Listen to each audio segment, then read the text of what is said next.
natin ang mga Loy Kratong or ang kratong na ginagawa ng aming mga estudyante dito. So, let's go!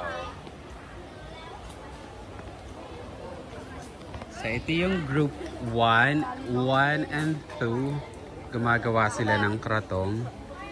Yan, yung gawa siya sa banana, leaves, katawan ng saging, tapos flowers.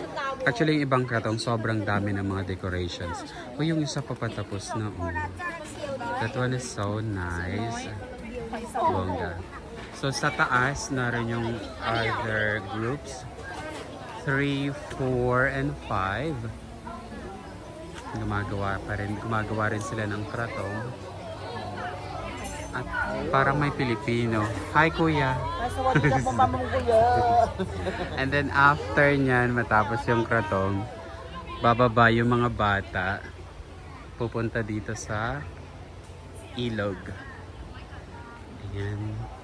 Diyan. Diyan nila yun. Palulutangin. Okay, so yun lang. Bye!